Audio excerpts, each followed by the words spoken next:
podcast though. So welcome to another one of my videos. I don't really know. You already know who it is. It's your girl Amber J. If you are new here, welcome to the family.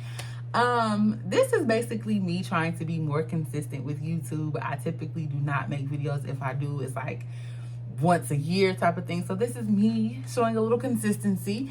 This is actually, I think, my second video over the last 2 weeks, so I'm doing pretty good with consistency. And I just recorded a video today with my girl Vibes with Danny Love, so look for that coming soon.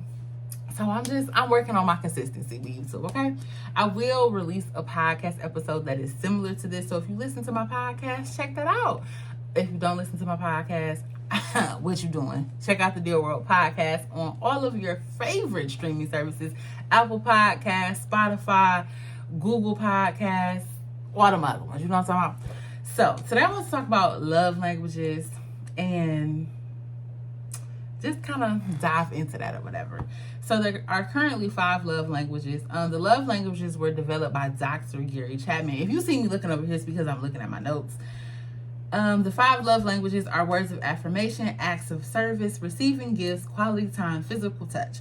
So the interesting thing about love languages, they typically do change. And I think they change based on whether you're single, you're in a relationship, things that you have been through recently, and just how you are evolving as a person and, you know, the things that you need to feel loved. And the cool thing about love languages, you might have one that is prominent, or maybe you are the type of person that you have love languages that tie as a primary love language. But normally they are pretty accurate about how you need to be loved and what makes you feel loved. For example, my sister, her love language is quality time. I kid you not, you can spend 10 hours with her and it's still not enough. She is big on quality time, and that makes her feel seen, it makes her feel loved, it makes her feel appreciated because you're taking time out of your day to spend with her.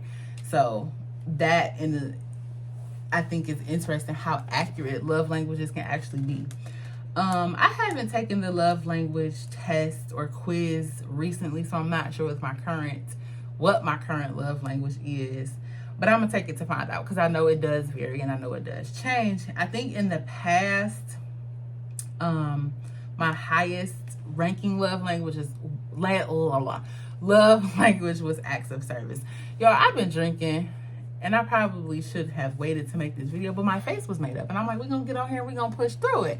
But I might have should have waited. But you know, we making it do what it do. Okay, so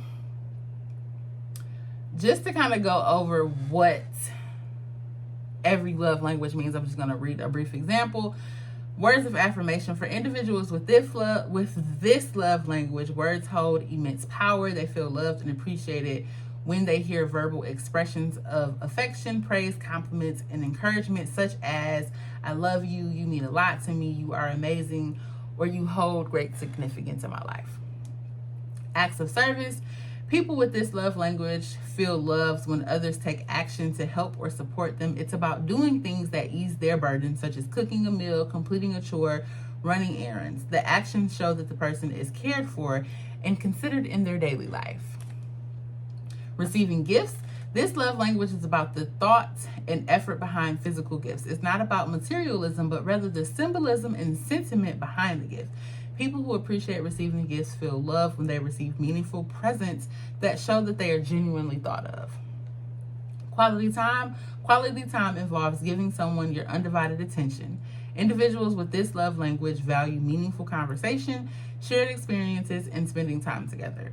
It's about being present and engaged, whether it's through deep conversations or simply spending time in each other's company. Finally, number 5, physical touch. Physical touch is an essential way of expressing love for individuals with this love language. This can range from holding hands, hugging, kissing, to other forms of physical affection. These gestures convey a deep emotional connection and make the person feel secure and loved. So I think it's important to know your love language because you need to know how you need to be loved. What makes you feel appreciated, valued, seen, important in a relationship, or even by yourself as an individual. And if you don't know your love languages, how can you do that? And I think it's also important to understand that even if one love language dominates the others, that doesn't mean that you don't fall into those categories or cannot be loved within the categories of those other love languages. I'm just kind of going through my notes to see what points I want to hit on. Again, y'all know I'm unorganized, and we just roll with it. You feel me? I don't know.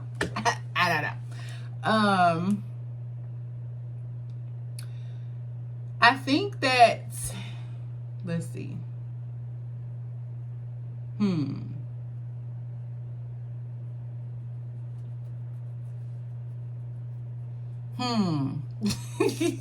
I'll try to go through all of the notes that I have. I just want to focus on one thing because I feel like now is not the time to make this video because I am definitely a little tipsy and I'm all over the place. But we're going to push through. We're going to persevere. I do want to talk about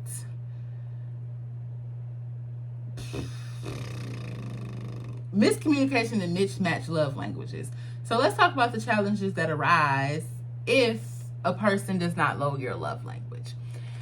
I have been in several relationships where the person did not know or understand my love language. They loved me, and this has been in many relationships, they loved me based on how they knew to love and how they knew to love other women, but they didn't take the time to figure out my love language and how I needed to be loved. And I think that is across the board with both men and women in relationships.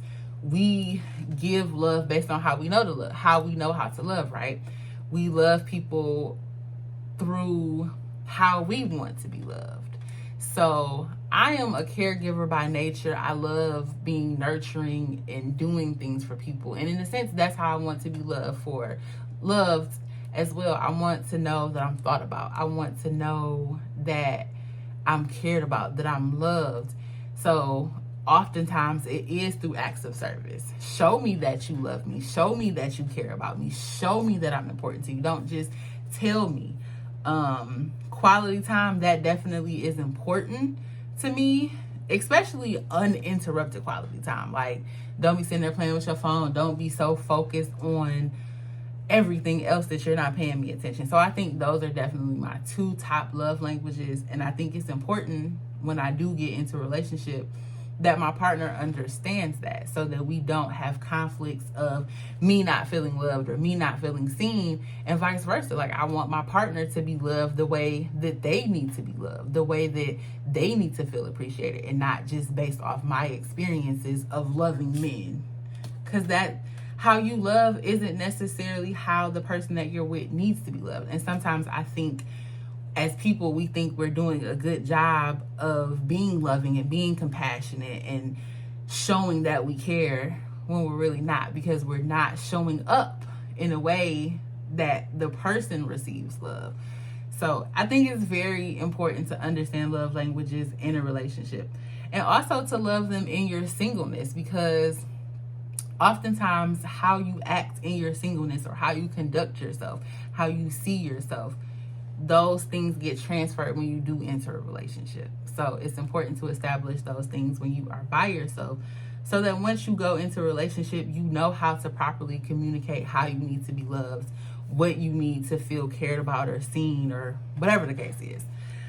So yeah, know your love language and know what that love language means to you. Know how it shows up for you, so that either when you are in a relationship or just amongst others, you can recognize what you need to be loved, and you can recognize when someone does love you or when someone appreciates you, or whatever the case is. I feel like I'm just rambling, so we're gonna end this video. I promise y'all I should have waited to do this. I don't know. I might redo it. We might just leave this as it is. I don't know. I don't know, because I don't know. I had so much to say when I started to make this video. So much to say. Like, my thoughts are organized. They got bullet points and everything. Then I get on here and I'm just rambling and bambling. You know? So that's all I got for y'all today. We can say that I was consistent and I uploaded a video. It might not be quality content, but damn it, I tried. I'll see y'all next video. In the meantime, you know what to do. Drink your water, mind your business.